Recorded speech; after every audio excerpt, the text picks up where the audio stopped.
तो देखिए आज की जो ये क्लास है ना, इसमें हम जो पैसिव वॉइस होता है ना उसको थोड़ा एडवांस लेवल पर देखने वाले हैं। ठीक है, कुछ ऐसे वर्ड्स हैं, कुछ ऐसी हेल्पिंग वर्ब हैं, कुछ ऐसे मॉडल वर्ब्स हैं जिनको हम पैसिव वॉइस में आज की वीडियो में पढ़ने वाले हैं कि उनको यदि हमें पैसिव वॉइस में ट्रांसलेट करना है तो वो हम कैसे करेंगे। उससे पहले देखिए आपके लिए एक छोटी सी इंफॉर्मेशन है, यदि अभी तक आपने हमारे कोर्स को ज्वाइन नहीं किया है तो ज्वाइन कर लीजिए। इसकी जो क्लासेज हैं वो 27 तारीख से स्टार्ट होने वाली हैं और बिल्कुल लाइव क्लासेज होंगी। ठीक है, और यहाँ पर बेसिक से एडवांस तक पूरी सीरीज में आपको सब कुछ मिलेगा। ठीक, और इंग्लिश के सभी क्लास नोट्स, और यदि आप इंग्लिश का कॉन्सेप्ट बिल्ड करना चाहते हैं तब भी ये जो कोर्स है आपके लिए इंपॉर्टेंट है। इसका जो प्राइस है वो बिल्कुल छोटा सा है, 499 रुपए। जो पहले 1500 रुपए था ना उसी को 499 मैंने कर दिया है कुछ दिनों के लिए। ठीक है, तो आपके लिए अभी मौका है तो आप इसको जाकर ज्वाइन कर सकते हैं। तो चलिए आज की वीडियो को स्टार्ट करते हैं। देखिए सबसे पहले हम स्टार्ट करेंगे हैड से। किससे? हैड से। अच्छा, आपने ये तो जानते होंगे कि हेल्पिंग वर्ब के अंदर कौन कौन से वर्ड्स आते हैं, जैसे has, have, had, is, am, are, was, were, है ना। तो ये जो वर्ड्स हैं इनको हम हेल्पिंग वर्ब के अंदर पढ़ते हैं। जिन बच्चों ने अभी तक वीडियो को लाइक नहीं किया है लाइक जरूर कर दे एक बार। ठीक, अब देखिए हैड का मीनिंग तो हम सब जानते हैं, लेकिन जब हेड के साथ टू लगता है उसका मीनिंग भी हम जानते हैं। किसी को कोई काम करना था या किसी को कोई काम करना पड़ा। लेकिन यदि इसी सेंस को हमें पैसिव में लेकर जाना हो या फिर हम यदि हैड टू बी को कहीं पर देखते हैं तो उसका सेंस क्या होता है। देखिए उसका सेंस होता है कि कोई काम किया जाना था, कोई काम पास्ट में किया जाना था। जब भी आप हैड टू के साथ बी देखेंगे तो इसके बाद अब आपको क्या लगानी है, यहां पर वर्ब की थर्ड फॉर्म लगानी है। क्यों लगानी है? क्योंकि ये पैसिव वॉइस है और पैसिव वॉइस में हमेशा वर्ब की थर्ड फॉर्म आती है, तीसरी फॉर्म आती है। ठीक है, तो कोई काम किया जाना था और ये जो काम था ये जरूरी काम था। मस्ट, मस्ट का मतलब जानते हैं ना, पक्का, यानी कि जरूरी था, इंपॉर्टेंट काम था, इसीलिए ये काम किया जाना था पास्ट में। अब देखिए सेंटेंस को बनाने के लिए सबसे पहले लिखना है आपको ऑब्जेक्ट, फिर आपको हेड लिखना है, उसके बाद टू बी वर्ब की थर्ड फॉर्म और सेंटेंस के जो अदर वर्ड्स हैं, ओडब्ल्यू का मतलब है अदर और डब्ल्यू का मतलब है वर्ड्स। ठीक है, अदर वर्ड्स आपको लिख देने हैं। देखिए सेंटेंस देखिए पहला, राहुल को पकड़ा जाना था। राहुल को पकड़ा जाना था।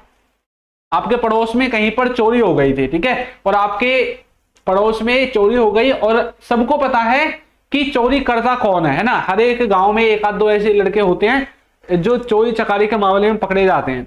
सबको पता है कि भाई इन दोनों में से कोई चोर हो सकता है। अब आप बोल रहे हैं जब राहुल चोरी कर रहा था ना उस टाइम पर राहुल को पकड़ा जाना था। अच्छा, यहां पर यह बोला गया है कि राहुल को पकड़ा जाना था।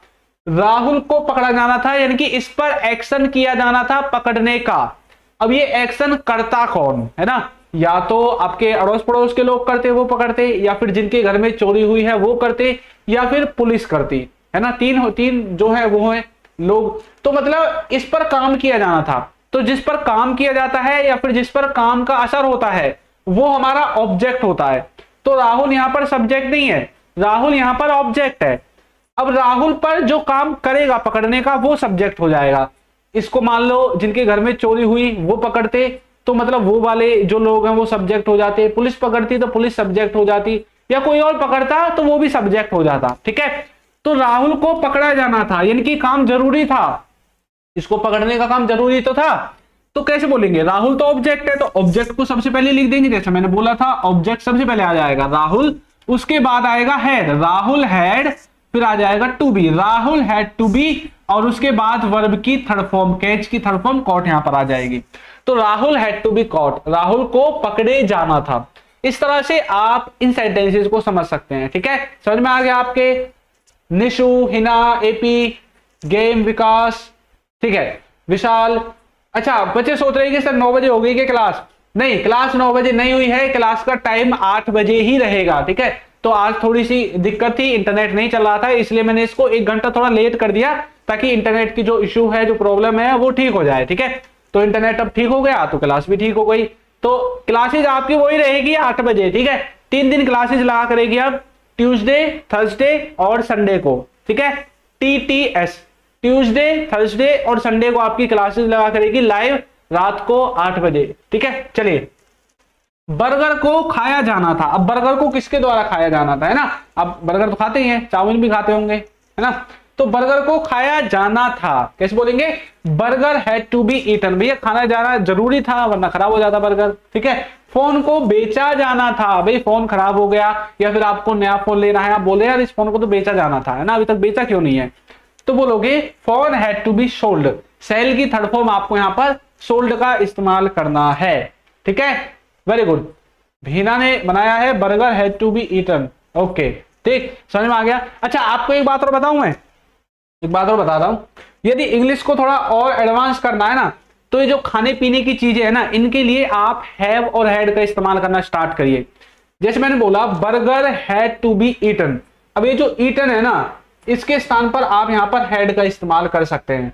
Burger had to be had ऐसे बोल सकते हैं, कोई दिक्कत नहीं है, कोई गलत नहीं कर सकता इसको। ठीक है, आगे देखिए, फोन को बेचा जाना था, phone had to be sold. तो इस तरह से आप किसका इस्तेमाल करेंगे, हैड टू बी का आपको इस्तेमाल करना है। चलिए आगे देखते हैं। नेक्स्ट है हमारा इसमें, अच्छा ये फिर से यही आ गया, कोई बात नहीं, आगे देखते हैं। नेक्स्ट है हमारा इजएमआर के बाद बीइंग। अच्छा इजएमआर के बाद जब आप बीइंग लगाते हैं, तो मैंने जब आपको पैसिव वॉइस की जो क्लास ली थी, इससे पहली जो लाइव क्लास थी वो पैसिव वॉइस की तो थी, तो उसमें जो क्लास ली थी उसमें मैंने बताया था जब बीइंग दिखेगा इजएमआर के बाद तो मतलब सेंटेंस पैसिव वॉइस में है। किसमें है, पैसिव वॉइस में। ठीक है, अच्छा धीरज कुमार बोल रहे हैं कि सर जो 499 वाला कोर्स है उसमें टाइम सुबह 9 बजे मत करो, ऑफिस टाइम होता है। आप बताओ कितने बजे टाइम रहना चाहिए। देखिए टाइम तो रहेगा सुबह का ही। ठीक है, आप मुझे बता दो किस टाइम आप फ्री रहोगे, उसी टाइम पर क्लासेज हम स्टार्ट कर देंगे। ठीक है, चलिए तो इजएमआर के साथ बीइंग, पहले तो ये देखो इजएमआर का इस्तेमाल हम करते कहां पर है टेंसेज में। इजएमआर का इस्तेमाल करते हैं जब कोई क्रिया कॉन्टिन्यूटी में होती है ना, कोई व्यक्ति किसी काम को कर रहा होता है। इसी को पैसिव में बनाने के लिए हमें इजएमआर के बाद बीइंग लगाने की जरूरत पड़ी। ठीक है, तो इसका मतलब है कि कोई काम किया जा रहा है, कोई काम किसी के द्वारा किया जा रहा है, वहां पर आप यूज करेंगे इजएमआर के साथ बीइंग का। ठीक है, सेंटेंस को बनाने के लिए सबसे पहले लगेगा ऑब्जेक्ट, फिर इजएमआर, बीइंग, वर्ब की थर्ड फॉर्म, और फिर आपको अदर वर्ड्स लिखने हैं। देखिए कैसे, वह खेला जा रहा है, वह क्या है, ये कोई खेल हो सकता है। ठीक है, या फिर कुछ भी चीज जो खेल सकते हैं जिसको हम। ठीक है, तो कोई चीज है उसके लिए मैंने वह इस्तेमाल कर दिया, तो वह खेला जा रहा है। अच्छा वह तो खेला जा रहा है, मान लो क्रिकेट खेला जा रहा है, फुटबॉल खेली जा रही है, वॉलीबॉल खेली जा रही है, हॉकी खेली जा रही है, तो ये तो खेली जा रही है। खेलने का काम कर कौन रहा है भैया, वो यहां पर नहीं बताया गया है, इसलिए ये सेंटेंस पैसिव वॉइस में है। तो पैसिव वॉइस की पहचान आपको समझ में आ गई होगी अब तक। जब हम जिस पर काम होता है उस पर फोकस करना चाहते हैं, हम काम को करने वाले पर फोकस नहीं करना चाहते, तो उस सेंटेंस को हमें पैसिव वॉइस में बनाना पड़ता है। कितने में, पैसिव वॉइस में बनाना पड़ता है। ठीक है, अच्छा विकास कुमार बोल रहे हैं कि सर 9 PM प्लीज। अच्छा देखिए 9 बजे तो नहीं हो सकती। ठीक है, रात को 9 बजे क्लास नहीं हो सकती, जो कोर्स वाली क्लास है वो रात को 9 बजे नहीं हो सकती, क्योंकि हमारी 8 बजे क्लास ये चलती है और इसके तुरंत बाद वो क्लास हम नहीं ले सकते। ठीक है, आगे देखिए, स्कूल बनाया जा रहा है, तो किसके द्वारा बनाया जा रहा है, भाई मजदूर बना रहे होंगे, मिस्त्री, ठेकेदार, है ना। तो स्कूल इज बीइंग कंस्ट्रक्टेड, और इसकी थी दैट, ये दैट मैंने किसी खेल के लिए इस्तेमाल कर दिया है। यहां पर आप football, hockey, football is being played, hockey is being played, cricket is being played, ऐसे कुछ भी आप यहां पर इस्तेमाल कर सकते हैं अपने हिसाब से। ठीक है, जो आपको सही लगता है उसके हिसाब से आप यहां पर इस्तेमाल कर सकते हैं। समझ में आया। चलिए इजएमआर के साथ बीइंग आपको समझ में आ गया होगा, आगे बढ़ते हैं। उसके बाद नेक्स्ट है हमारा इजएमआर के बाद टू बी। अच्छा जरूरी नहीं है कि हर बार बीइंग ही आए भैया, टू बी भी आ सकता है। आपने ये तो पढ़ा ही होगा, इज टू, M2, है ना, R2 पढ़ा होगा ना। तो उसी को यदि हम पैसिव वॉइस में ट्रांसलेट करें तो क्या बन जाएगा, उसी को पैसिव वॉइस में ट्रांसलेट करें तो आपको उसके बाद भी लगाना पड़ेगा, is to B, M2B, R2B, इस तरह से। ठीक है, देखिए नॉर्मली कोई काम किया जाना है, कोई काम नॉर्मली किया जाना है प्रेजेंट में, जरूरी नहीं है वो काम करना। अब मान लो जैसे मैं आपको एक एग्जांपल देता हूं, यहां पर मैंने लिखा है जूते धोए जाने हैं। क्या लिखा है, जूते धोए जाने हैं, ये मैंने लिख दिया। अब यहां पर एक चीज आपको याद रखनी है, क्या, मान लो आपके पास भैया 4-5 जोड़ी जूते हैं, ठीक है, और आपके एक जोड़ी जूते जिनको आप पहन के घूम रहे थे वो हो गए गंदे। अब आप घर वालों को बोले भाई ये जूते भी धोए जाने हैं, ठीक है, आपने बोल दिया भाई ये जूते धोए जाने हैं। अच्छा, ये नहीं बताया जूतों को धोएगा कौन, है ना, हो सकता है कि आपको ही धोने पड़े, घर वाले कोई ना धोए, तो आपके घर में कोई ना कोई आपके जूतों को धोता होगा, तो उसी को बोल रहे हैं आप इनडायरेक्टली भाई ये जूते भी धोए जाने हैं, इनको भी धो देना। अब देखिए आपके पास ऑलरेडी 3-4 जोड़ी एक्स्ट्रा जूते हैं, तो जरूरी नहीं है कि इनको अभी शाम को ही धोकर, मान लो आपने शाम को बोला तो अभी शाम को धोकर ही सुबह आपको पहन के जाना है, नहीं, इनको बेशक 2 दिन में धो, 4 दिन में, 5 दिन में, 6 दिन में, इतना जरूरी काम नहीं है, क्योंकि और भी आपके पास एक्स्ट्रा शूज हैं, ठीक है। तो मतलब जूते धोए जाने जरूरी काम नहीं है इतना, अगर जरूरी होता फिर हम इसको आगे देखेंगे तब कैसे बनाना है। तो बोलेंगे shoes are to be washed, ठीक है, जूतों को धोया जाना है। शूज हमारे ऑब्जेक्ट की तरह आ गए, इज एम आर यहां से आ गया, टू बी हमारे यहां से आ गया, और वॉश की थर्ड फॉर्म वॉश्ड यहां से आ गई, क्योंकि पैसिव वॉइस है तो थर्ड फॉर्म तो लगेगी ही लगेगी, ठीक है। आगे देखिए, उसे भेजा जाना है, इसे तो भेजा जाना है, भेजेगा कौन ये नहीं बताया गया।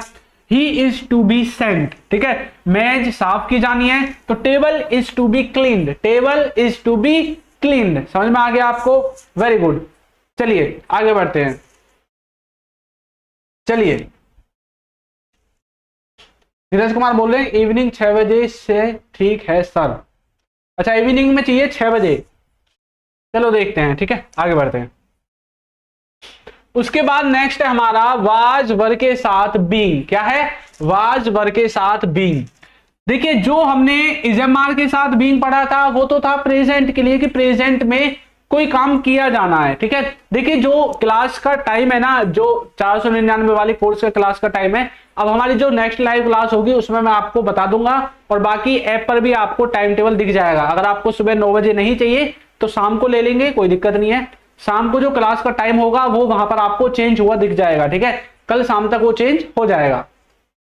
आगे बढ़ते हैं। तो इजएमआर के साथ बीइंग जब आप लगा रहे थे तो प्रेजेंट का दे रहा था, लेकिन जब हम वाज वर्ब के साथ बीइंग लगाएंगे तो ये हमें पास्ट का देगा। ऐसा क्यों है, क्योंकि भैया इजएमआर को ना हम टेंसेज में भी प्रेजेंट में इस्तेमाल करते हैं, और वाज वर्ब को हम टेंसेज में भी पास्ट में इस्तेमाल करते हैं, तो इसलिए ये पास्ट का ही सेंस देता है। इजएमआर प्रेजेंट का और वाज वर्ब हमेशा पास्ट का देता है, वाज वर्ब कभी भी आपको प्रेजेंट का सेंस नहीं देगा, ठीक है। अनर सर अनार सिंह बोल रहे हैं सर आप इतने साल के बच्चों को पढ़ाते हैं, कितने साल के बच्चों को पढ़ाते हैं। देखिए भाई जो इंग्लिश पढ़ना चाहते हैं मैं तो सबको पढ़ा देता हूं, ठीक है, ज्यादा छोटा बच्चा ना हो, बाकी बड़ा कितना ही हो कोई दिक्कत नहीं है। चलिए आगे देखते हैं।